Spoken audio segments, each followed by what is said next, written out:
The season finale of The Conners is upon us, but fear not, it has been renewed. We're going to get season 4 probably in the fall. But right now, let's talk about two proposals, a homecoming, and a bear.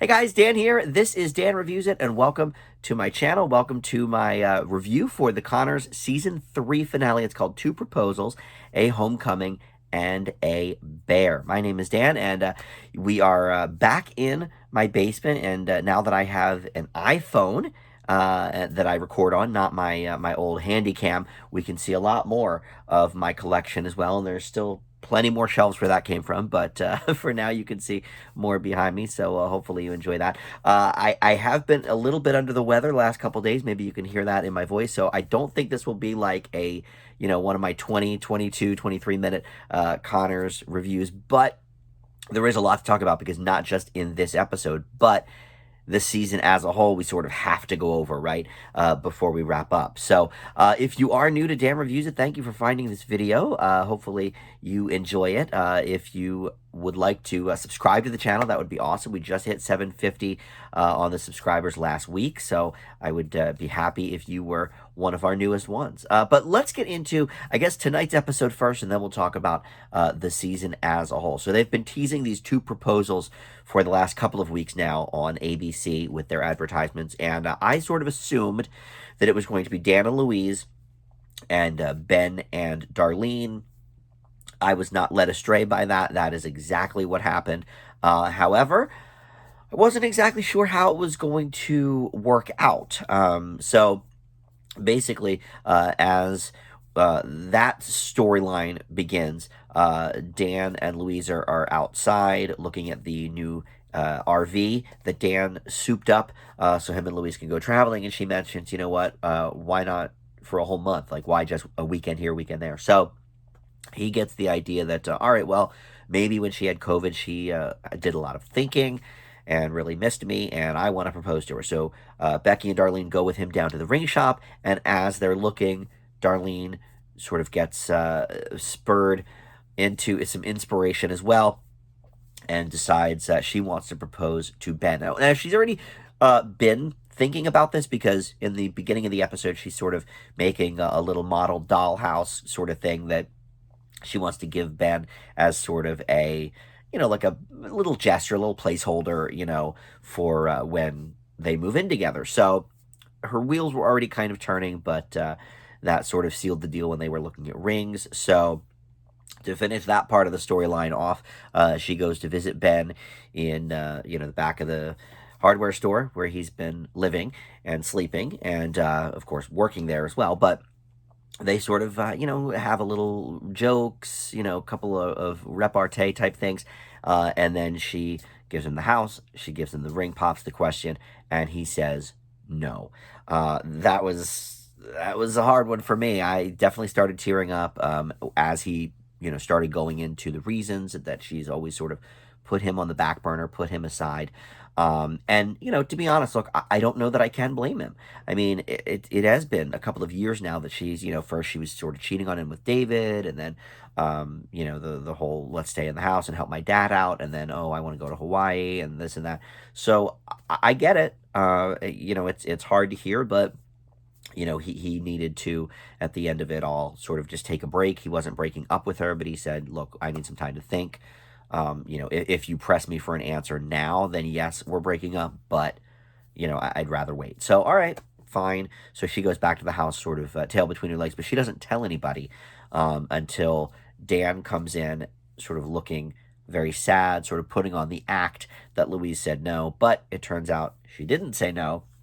She said yes, but in that moment, she sort of reveals, oh, well, don't worry about it, Dad. Ben said no to me as well. So that's sort of how we ended that plot line. We don't know what's going to happen next season. Thankfully, The Conners has been renewed. I figured it would be. It's the top-rated comedy on ABC, and one of the top-rated comedies on television, I believe. So I think the only reason this wouldn't have gotten renewed is if people didn't want to do it anymore. But obviously, all the main players are all still involved. And in fact, we may see Louise a bit more next season because her show Rebel, also on ABC, got canceled last week. So, she will be free to do more episodes of The Connors. Maybe they'll make her a regular next season. I don't know. I would love that. Love Katie Seagal. Love that character. So we'll see. I mean, it was actually very clever, that they wrote her out with the COVID storyline, because this is a show that has been the whole season, all about the COVID stories and all of that sort of thing. So it makes sense that if Katie Seagal would have to leave to film a bunch of episodes of her show Rebel, they would give her COVID. But it actually worked out very well and added, I think, to the Connors storyline for the season. So good on them, right? All right, so up next, let's see. After the two proposals, we had a homecoming.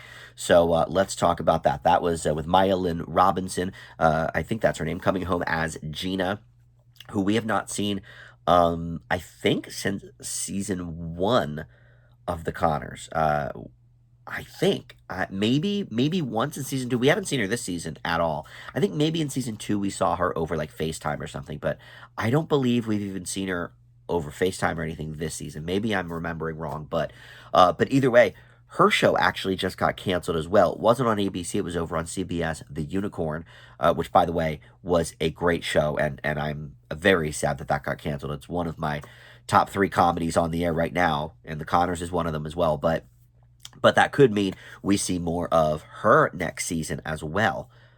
So we'll see about that. However, her storyline involved her surprising everybody, and the family sort of giving her the play-by-play of what happened on this season of the show, basically. And it was kind of funny to have it all like laid out in front of you like that, because you do realize, like, oh my God, this family, really is a mess. And Becky went to rehab and they almost lost the house, and this, that, and the other thing. And Darlene made manager, but she's, still can't make any money, and this and that. So this is sort of running down that whole thing, but she realizes a couple of things. Number one, DJ didn't really tell her any of this, so she's kind of mad about that. But excuse me. But in addition to that, she realizes that she's missing a lot of Mary growing up. Becky shows her a video of Mary's first dance, and she had asked Becky to do her makeup, and that really hit Gina very hard. I do sort of like the little nod they made to the original Roseanne series with DJ and Gina. It was never, I don't think, officially confirmed that Gina was the black girl that DJ had to kiss at the area in the play, in that one, very famous episode of Roseanne. I think we all sort of just kind of assumed, like, okay, well, that's Gina.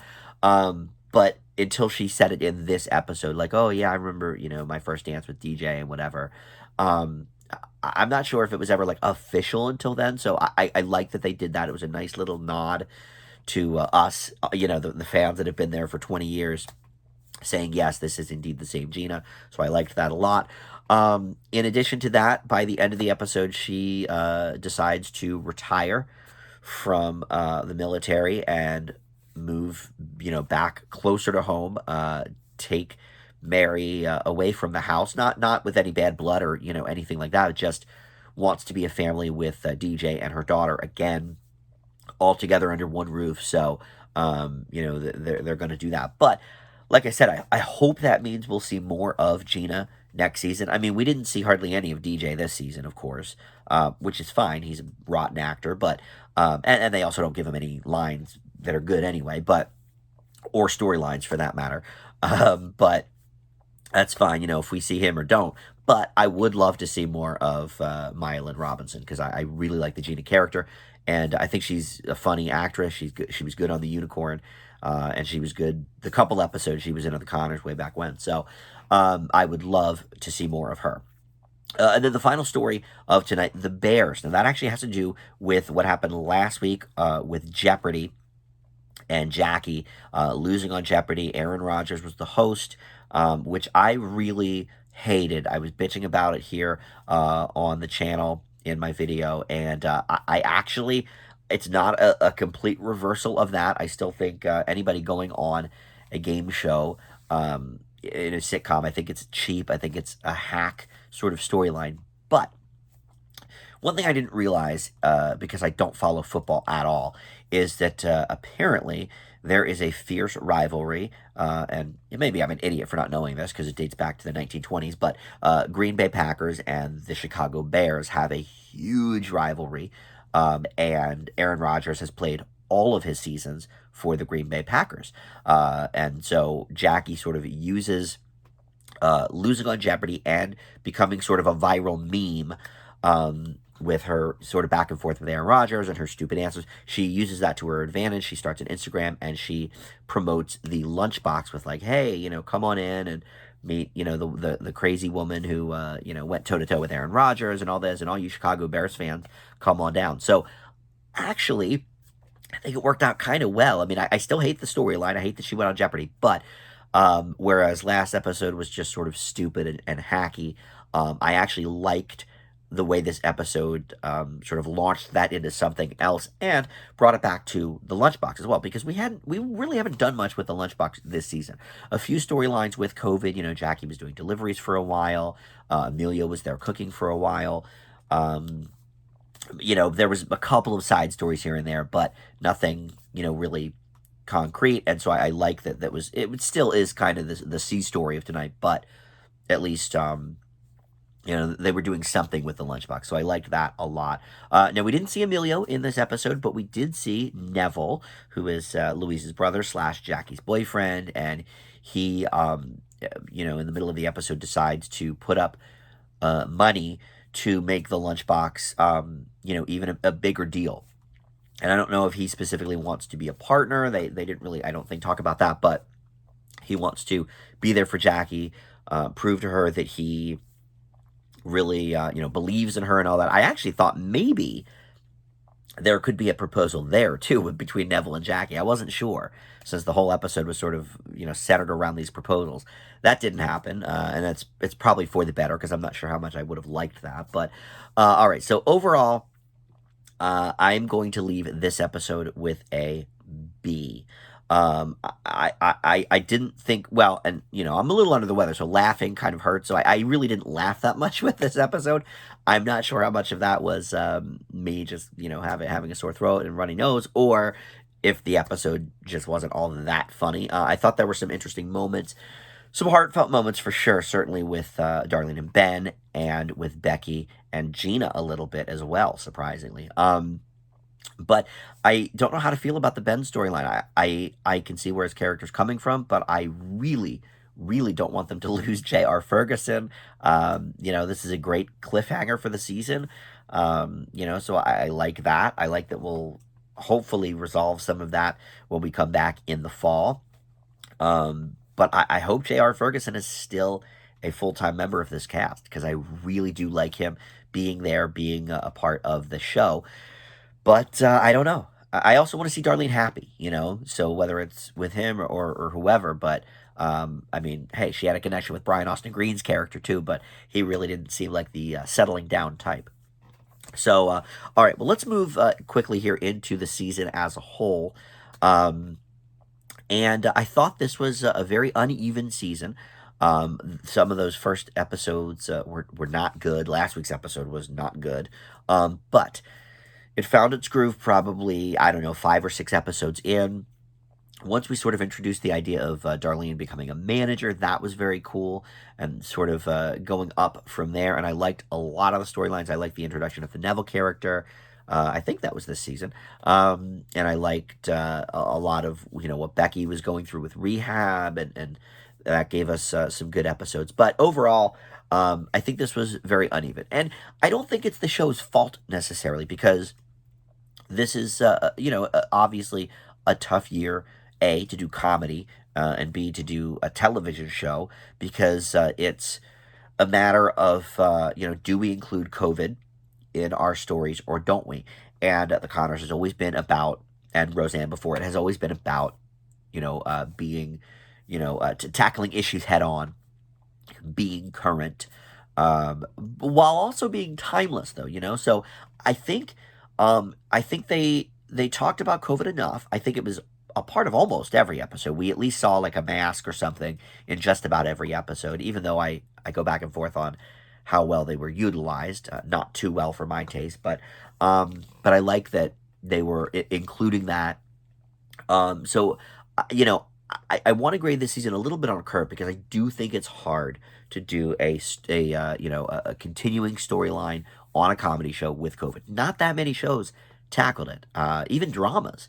A lot of dramas sort of just glossed over. Grey's Anatomy obviously tackled it. If you know anything about their season, Meredith Grey, got COVID and a bunch of old stars returned.